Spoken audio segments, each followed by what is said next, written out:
Board exam नजदीक आ गया है। सिर्फ और सिर्फ 1 महीने बचे हैं। कुछ समझ में नहीं आ रहा है क्या करूं। अभी तैयारी भी जीरो है।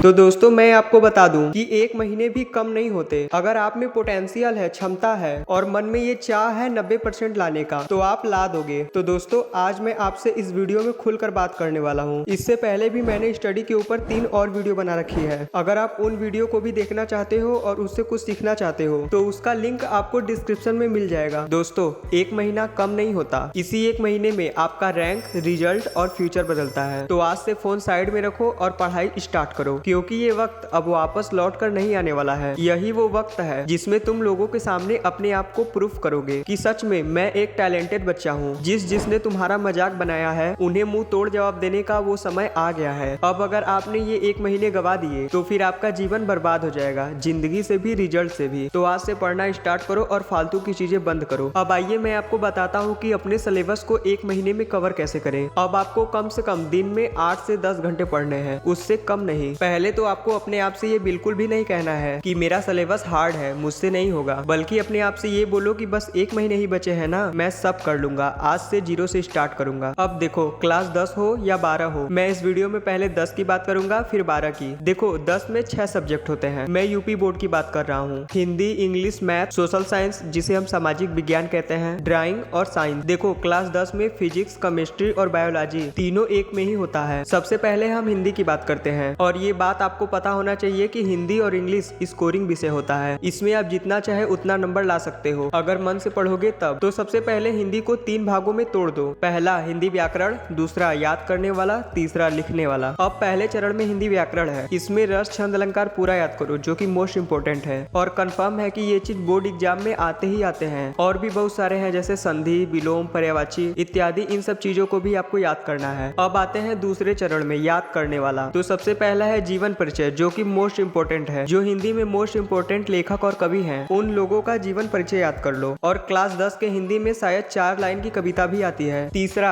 लिखने वाला। लिखने वाले में जैसे हो गया निबंध, लेटर इत्यादि। देखो ये हो गया हिंदी। अब ध्यान में रखने वाली बातें ये है कि इस वीडियो को मैंने आपको मोटिवेट करने के लिए बनाया है और आपको थोड़े बहुत टॉपिक बता दिए हैं जिससे कि आपका सिलेबस आपके लिए थोड़ा आसान हो जाए। बाकी हिंदी में और भी सारे टॉपिक हैं जिसे कि आपको पढ़ना है और जो मैंने बताया है उसको आपको जरूर पढ़ना है। अब आते हैं इंग्लिश में। अब देखो इंग्लिश को 1 महीने में कवर करने की मैं आपको फुल स्ट्रेटेजी बता रहा हूँ। देखो 1 महीने में होते हैं 30 दिन। अब 30 दिन को आपको 4 भागों में डिवाइड कर देना है, तो होंगे लगभग 4 हफ्ते। अब आपको पहले सप्ताह में पूरे बुक की समरी समझना है, वो भी हिंदी में, और न्यू वर्ड लिखो। फिर लगभग 5 से 7 इंपॉर्टेंट क्वेश्चन लिखकर उसे याद करो। अब आओ दूसरे वीक में, रोज एक पोयम पढ़ो और जो इम्पोर्टेंट है उसका सेंट्रल आइडिया याद करो। देखो पोएट्री में जब सेंट्रल आइडिया याद करना हो तो रट्टा न मारकर उसके मीनिंग को समझो, क्योंकि इंग्लिश में मीनिंग समझना बहुत जरूरी है। अब आते हैं तीसरे वीक में, ग्रामर प्लस राइटिंग। अब तीसरे हफ्ते के 7 दिनों में टेंसेस, मॉडल पेपर और रिपोर्टेड स्पीच याद करो। पर डे लगभग 30 मिनट। अब बचे हफ्ते के अंतिम 7 दिन। अब इस हफ्ते के आखिरी वीक में आपको revision plus sample paper solve करने हैं। आपको फुल रिवीजन करना है और ज्यादा से ज्यादा सैंपल पेपर करने हैं।